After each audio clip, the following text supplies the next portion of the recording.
سبحت له النجوم وأفلاكها، وسبحت له البحار وحيتانها، وسبحت له الأرض وشكانها، وسبحت له الأنهار وأسماكها،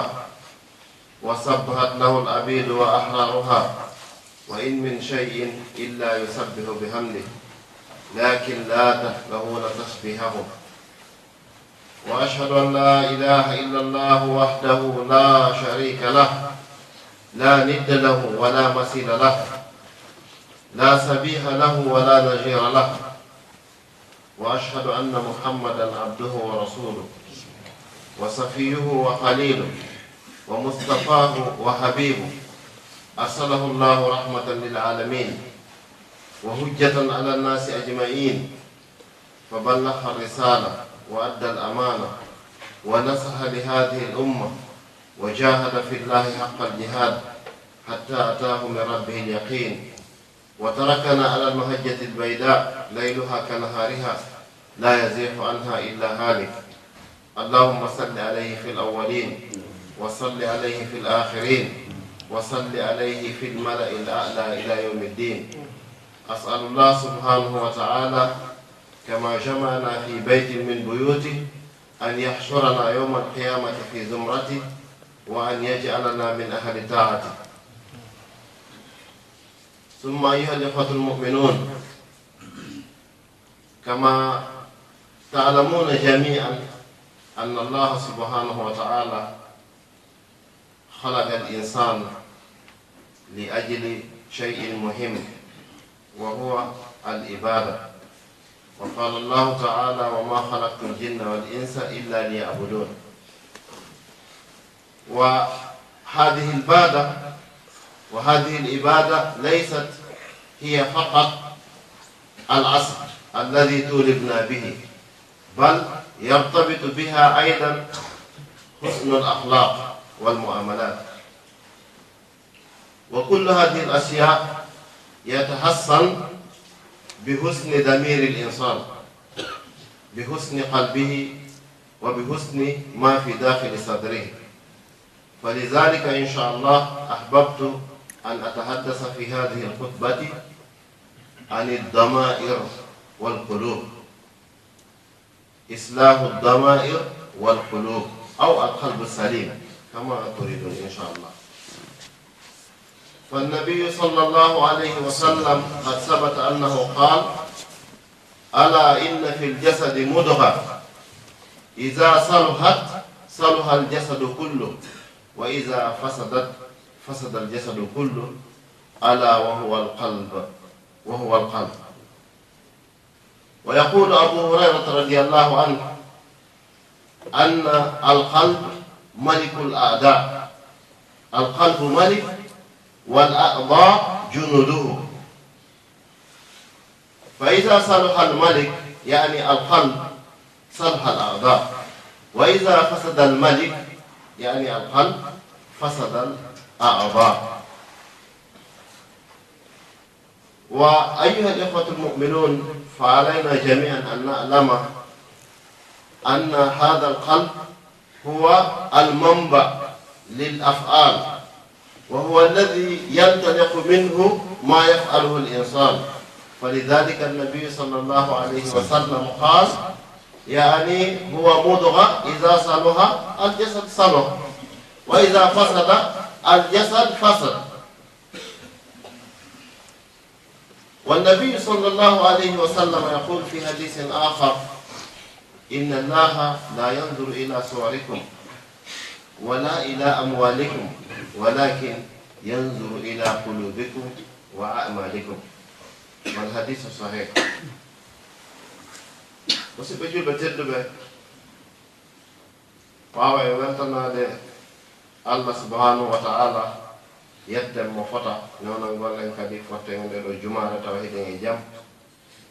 Eɗen toro Allah subhanahu wa ta'ala yo ɓeyden en jaam o. Eɗen seedi wonde kanko Allah kanko won taguɗo tagorde fuu fondidiri tagude ndi.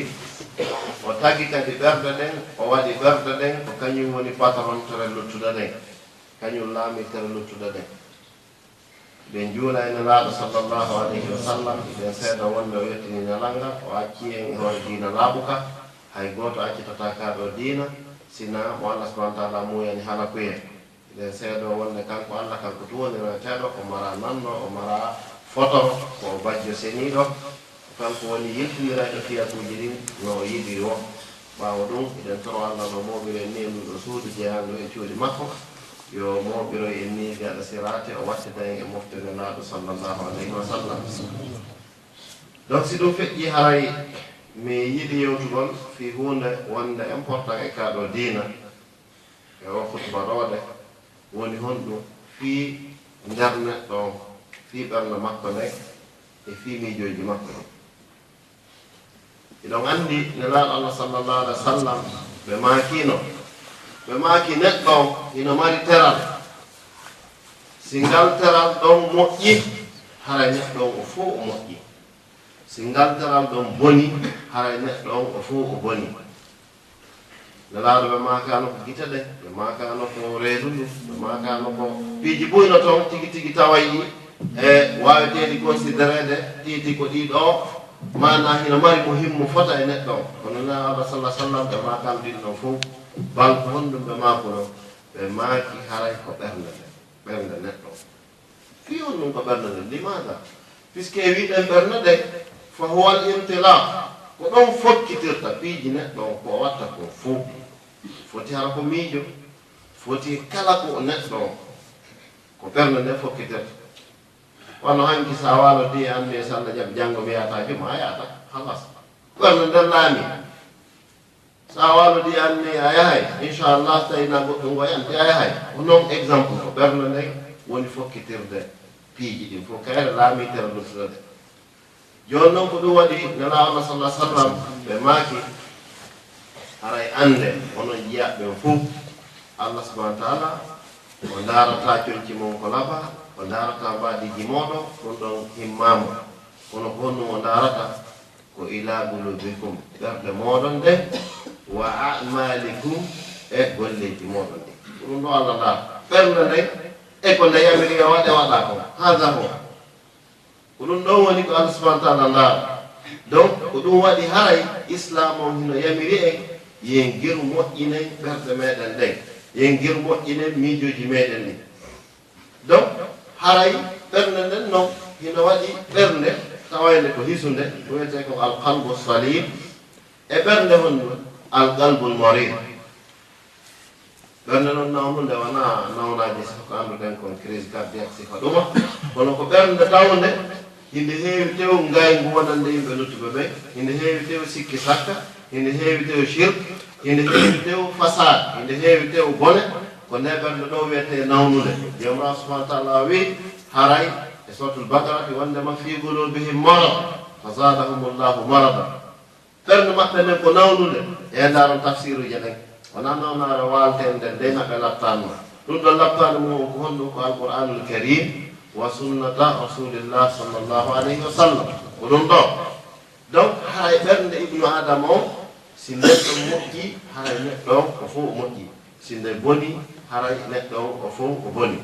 joni noon karamokoɓe ɓen eɓe suuɓi waɗi ɗo piiji tawayɗi ɗiɗo si neɗɗo woni e majji ko ɗum andorto o heeɓi mana nawnare ɓernde ɓe waɗi kadi piiji goo tawayɗi ko ɗin ɗonne tigi tigi o woni honɗum sabuji yo ɓernde nden nawno donc haray ko ɗum ɗon woni ko yiɗɗen ɓangilngol ɗoɗe inchallahu taala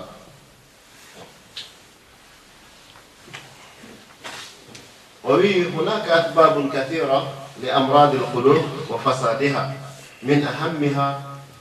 أولا الجهل فهو يقود إلى الأمراض القلبية والفكرية ويحوي بصاحبه وهو لا يعلم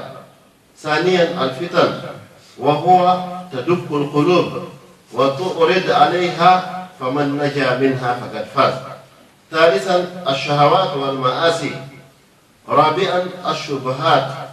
خامسا الغفلة عن ذكر الله سادسا الهوى سابعا الرفقة السيئة ثامنا أكل الحرام كالربا والرشوة وغيرهما تاسعا إطلاق البصر فيما حرم الله عاشرا الغيبة والنميمة الهادي عشر الانشغال بالدنيا وجعلها جل همه وقصده.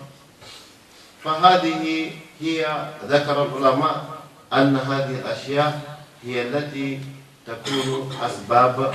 لمرض القلوب. Di piji do ri do ka mo ko pen addi ko wonta sabu yo ben netto non ta ko to take no l'islam wiri no ben ni go on honu al jahal majjera ya akhi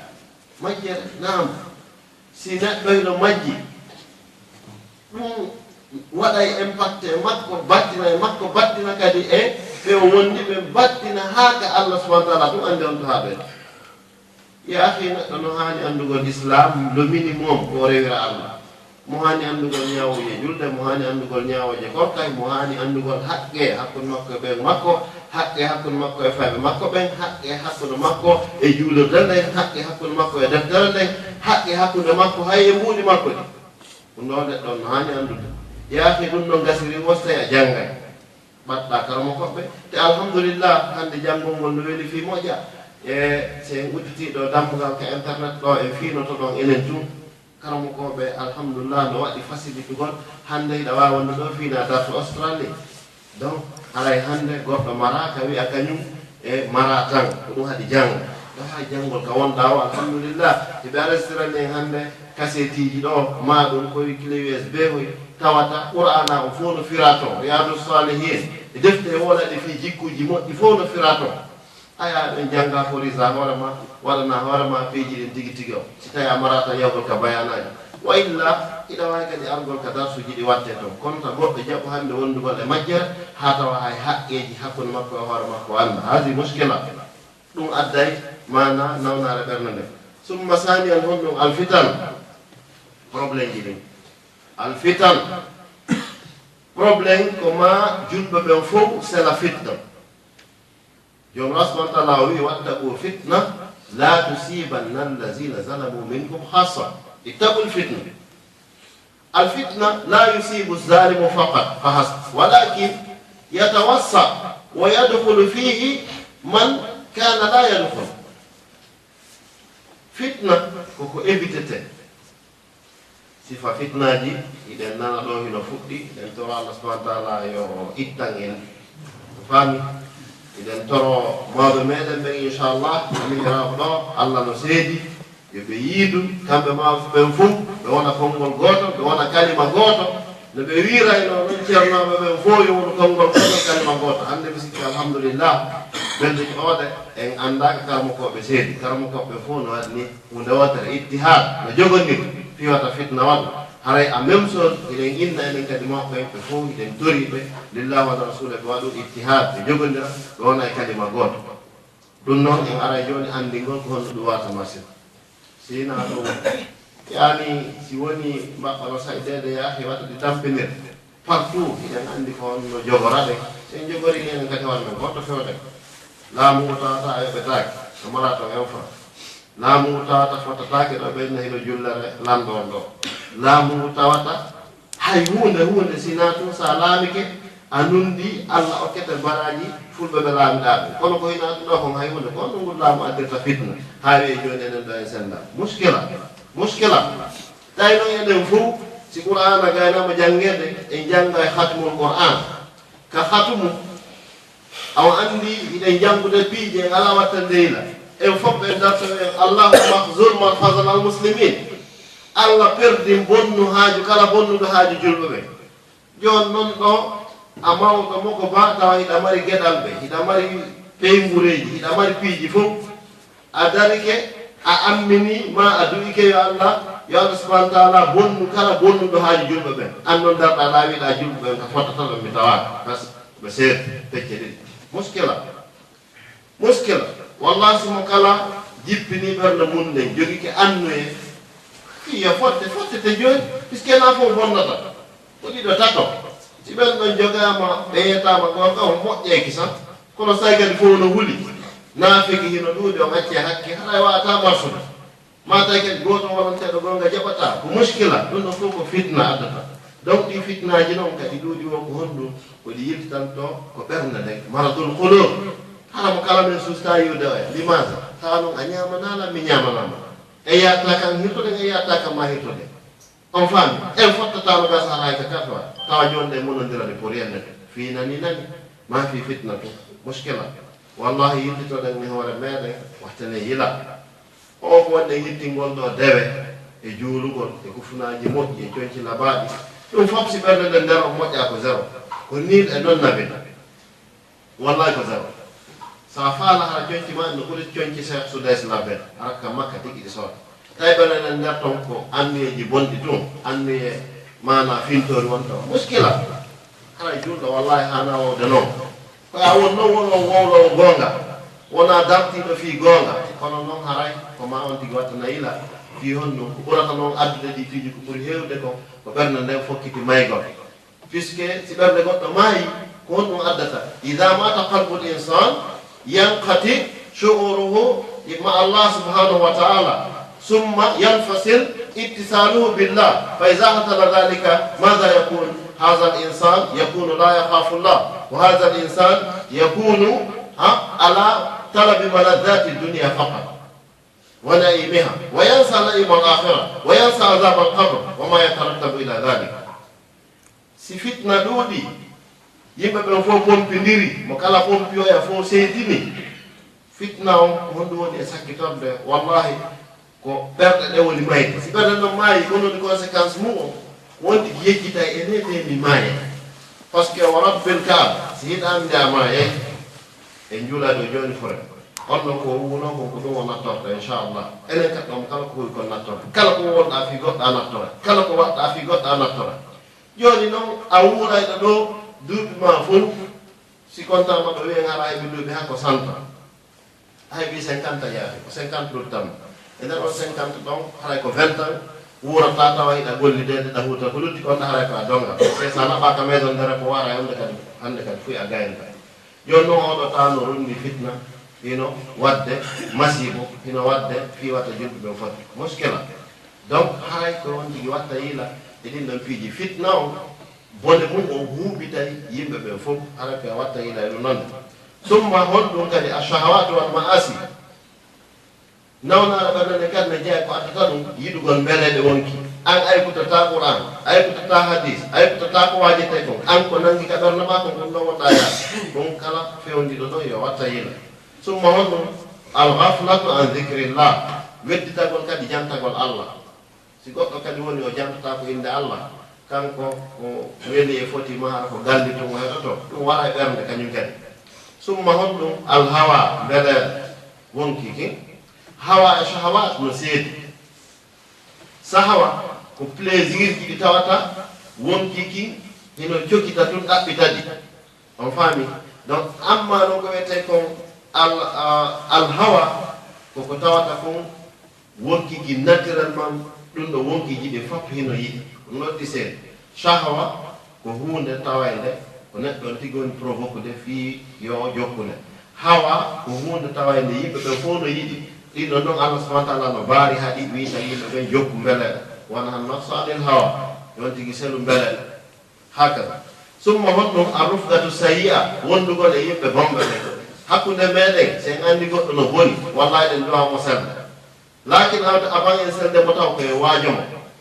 nan sahuhu yetoɗenmo yo accu ɗum e ɗum e ɗum sen tawi o jaɓata koyen selumo febo si goɗɗo waɗi nafiiji hakkunde yimɓe ɓen koyo pottina haha ho ko ɗum ɗo woni ko qur'ana yamire e sunnata rasulullah summa honɗum kadi e ko warata ɓernde ko aklul haram ñamugol ko harmi kar riba walla ñamugol jawdi riba won rishwa e ngenari wa gayrihima e ko wanaɗi ñamugol ko harmi kañum kadi wara e ɓernde naɓa ha haras tawa sa wajama hay hunde hande kadi natata a famata par ce que ɓernde nden nde mayino summa honɗum itlaqul basar fima harrama Allah ndarugol ko Allah harmini sono fof sono ɗum noon inchallah asamanallahi ɗen anndi haray ndi leydi ɗo surtout wano ka nangue nge wonata ɗo a susta yiɗodirgol guita ma siko a ƴettoɗo tramma métro a sustata ndarugol samnaɓe ko ɓornoto ko muskila kono Allah subahana taala ke moƴƴere makko o wi ndara nder leydi mo yaafima kono so a fillitike ɗum malaka ɓen no windude donc haray koye watta yiila haray honɗum kadi al ghibatu wan namima ñoƴidir gongol waddidir gongol ɗiɗo piiji ko interdit ka l'islam wiiden ɗiɗo piiji ɗi ñaamay baraji kala ko neɗɗo on golli e ngañanedi ndi ɗiɗo piiji fof ɗi ñaamay baraji ko on tigi andi juuli fof e ko o heɓi fap o yaro e lafira hara hay hunde o jogaaki wattane yila e ɗum nonne summa on ɗum al insigalu bidunia wa jaaluha julla hammihi tawgol an ko aduna tumma pimma a tawi mo ka yewte ko soit fi piiji jani tum protége ma ka leyɗe yeyete ma fi ballon ma fi en tout cas fi aduna on tum en général ɗum ɗon hara mapino tigi ka neɗɗo heɓi ɗum wara ɓenno makko nder maayi si hina ɗum mi landora on sabi allah wallahi on foppiɗo maliki fewda wonno ɗen botanique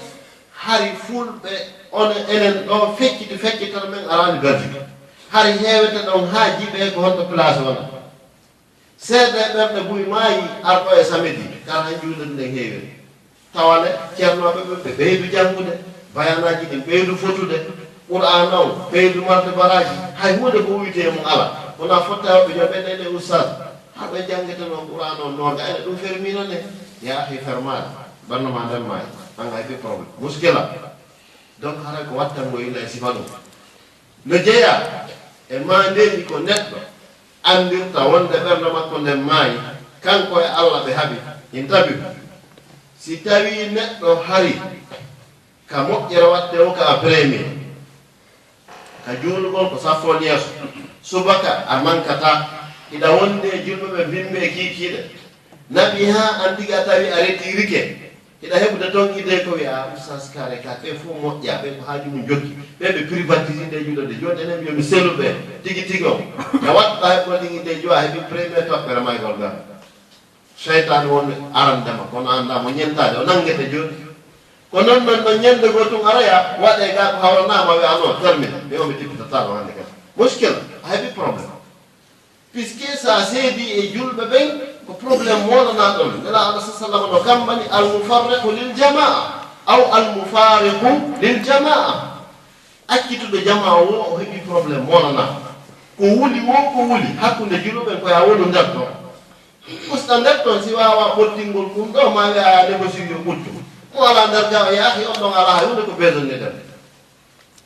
naam ko wonɗo nder ga o wawi rigil ɗon donc julɓe ɓe hinaya senuɓe te kadi nela allah sa sallam ɓe maaji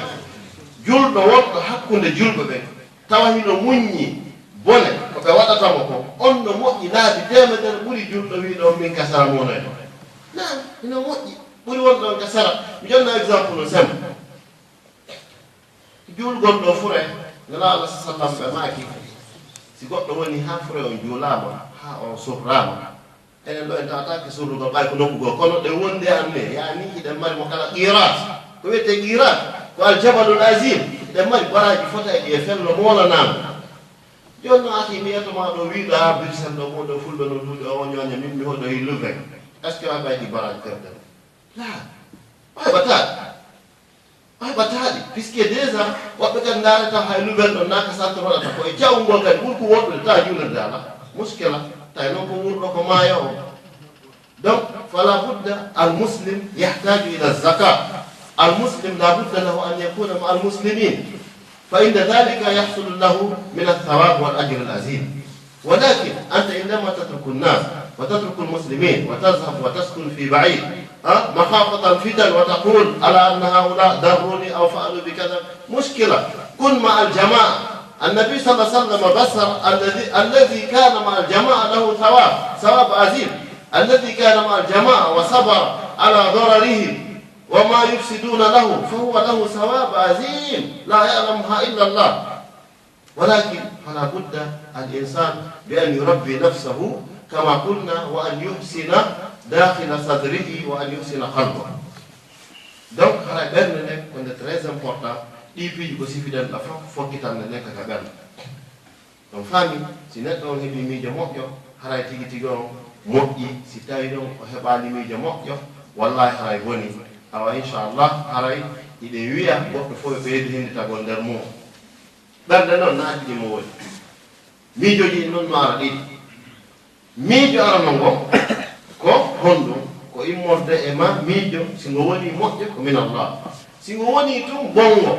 kaka fewjete fiiwe bonne tun awa si allah jaɓi huwondirde belti ko ɗo yiidete si Allah jaɓi koyo yewte ɗum renyoji ka yimɓe ata kette andude noon ko cheytane woni pilotude jamaa cheytaniya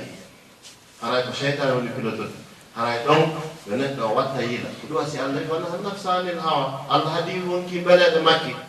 donc neɗɗo on hara yo retiro kisan donc sa fokkitani waɗugol hunde ɗum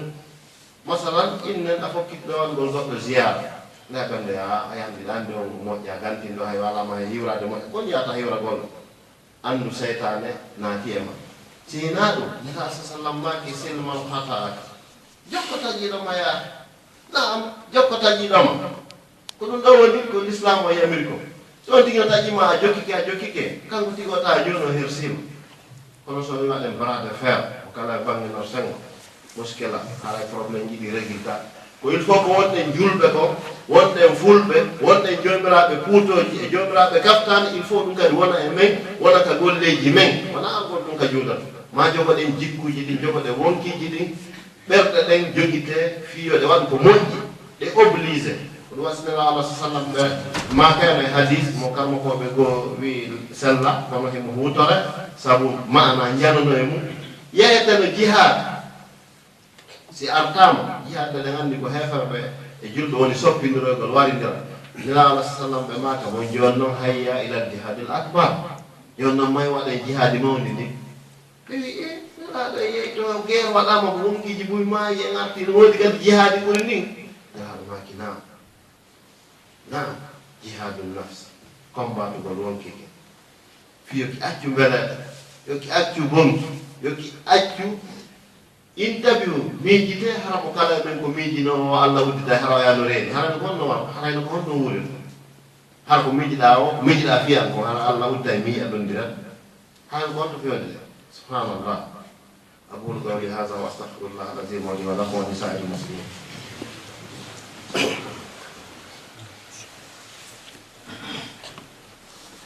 alhamdulillah al-aziz al-ghaffar وأسأله الاستقامة والإدكار وأشهد أن لا إله إلا الله وحده لا شريك له وأشهد أن محمدا عبده ورسوله وعلى آله صلى الله عليه وعلى آله وأصحابه الأبرار أما بعد أيها الإخوة الكرام إن من أمراض القلوب النفاق ثم منها الرياء ومنها مرض الشبهة والشك والريبة الإنسان الذي يشك في العقيدة ومنها سوء الظن بالله ومنها الحسد والغيرة للآخرين ومنها الكبر والإعجاب بالنفس واحتقار الآخرين والاستهزاء بهم ومنها الحقد والغل ومنها اليأس من رحمة الله ومنها الهوى ومحبة غير الله ومنها الخشية والخوف من غير الله ومنها الوسواس وقسوة القلب والتهذب لخير الحق فهذه هي من أمراض القلوب أيها الإخوة المؤمنون فعلى كل منا أن يتجنب هذه الأخلاق فإذا لاحظ منها خلق واحد في أفعاله وفي نفسه فليعرف هذا الإنسان على أنه أصيب بمرض القلب وربما بموت القلب أعاذنا الله من ذلك أنا مسيب يجب تدب فيه رسالة إنه koyɗo siko heɓima ɗum andugol no ma nden nde nawni nottisinde maya premier on kon ɗum naafiyaga ino wonde beeɗa ino wonde beeɗa a garonta noon kaka wonda muskila tawa kadi naafiyo julɓeɓe fot ko fiyoɓe ɓeydu lanca kala miijitiɗa tawi ko noon o wayi mo wonde groupe 1 mo wonde groupe 2 on yo andu o heeɓi naafiyaga o heeɓi nawnare ɓernde ɗimmum ɗum honɗum yiingo ko wonɗa wadde kon fof an ko fiyo yimɓe ɓen yiwtuya ɓe weltanon tawi noon ko duwaɗa waɗirde ko fiyo Allah yiw fiyo Allah weltanon jomra subahana taala ko wiyen ko imalu fa sayara llahu amalakum wa rasuluh golle Allah e nelaɗo yiye o wiyano min Ahmad Ba mi yiya e maji luttuɓe ɓen ko golle Allah e nelaɗo taw si ɓen no yii après no julɓeɓe yiya donc hara yiingo ngon ko formalment interdit ka l'islam haray ɓe jeeya e nawnaje ɓerɗo ɗe haray ko won ɗum kadi hikkiɗon sikkitagol ka diina kala ka neɗɗo naɓi ha o sikkiti o l'islam gasse ko gonga ma wona o heeɓi probléme an nowojoɓe fewno hande hakkude men sike kamɓe fiyoɓe gomɗinma tun technologie o fiimo woole masalan yimne a titigi hay portoɓe ɓen no dafori hunde kaare ɓe way ɗon ɗo ko gonga kono sina ɗum hara ɓe hutiti diina nenaɗo ka sala sallam ɗo feƴƴi ɗin pii kaɗo diina koka 100% gonga ka sikkitatake ko ɗum adon ɗen udditude nelaɗo acci en e laaɓu ka pos donc koyen gondi wuuren e mum maayen e mum ka hasard summa hon ɗum suu zan jikkugol yimɓe ɓen jikke an ko négatif tun donc a yiɗa ɗi ono fewnodira o gasa miijoɗa titi ene ko fi andoɓe woni wolde ko boni l'islam wi ya wi koko moƴƴi ko won miija wowlgol fiima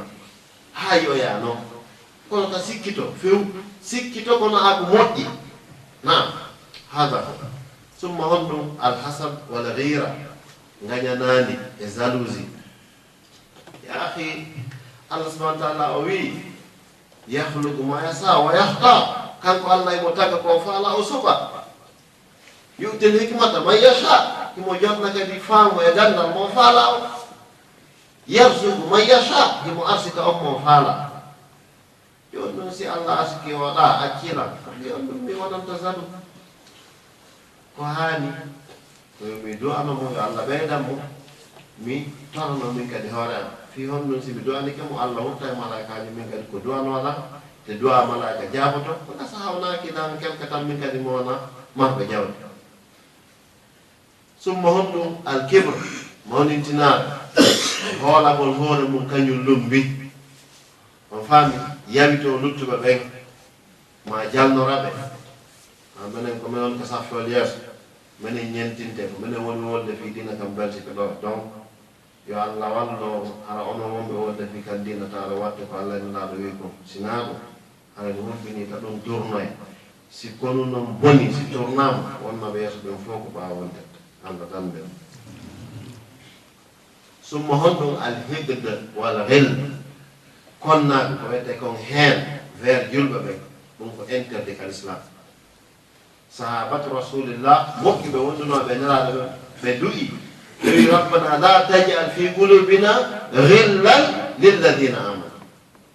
allah min torkema yalni wata waɗa ka ɓerɗe amen to ngaygu wonande julɓe ɓen enen noon ɗo groupe julɓe ɓe créa groupe yo wonu waɗu heen contre groupe wono ko julɓe si nelaɗo sallah sallam hara arta eno hande seydna omar en aboubacry en ayano julɓe no focceɗo tigi tigi o ha nam summa adi yaas taƴagol kadi yurmede allah sikka kañum mba bonni ha allah yaftako ɗum hande kadi ma taƴo a min mbawi mi nandi heɓata jawdi hande kadi la kullu hadi l asia min fi ilmillah ɗiɗo piiji fof ko allah subahana taala andi summa hon ɗum sakkitol ɗin yiɗugol goɗɗum harna fi allah ma hulugol har wana allah ma yorgol ɓernde nden fimum noon sakkitol ɓurɗum hulɓinade ɗum attahadub li hayri l haq moɓodirɗon waɗa parti harana fi gonga fiye won ɗum ko mene ɗum koko harmi e julɗo ɗum koko warata ɓernde julɗo yejjintinamo allah o yigoy jamma si moɓike ko soit no moɓa ɗo fi ka moƴƴi wole yo allah rewe ma ko fi ko boni wole si woni noon ɓe ɓerde mum ma e julɗoɓe moɓike ko fi wowlgol fi ɓeya donc hara koye watta yila ko kala men yiddito hoore mum gera moƴƴintina wonki muɗum kin hara ko fi allah hawtina laaɗo mo kala jogo position fiyo moƴƴu inchallah yondinoɗen watten e junngo maɓɓen kadi fiyo moƴƴu faamo kadi hunde wotere enen ɗo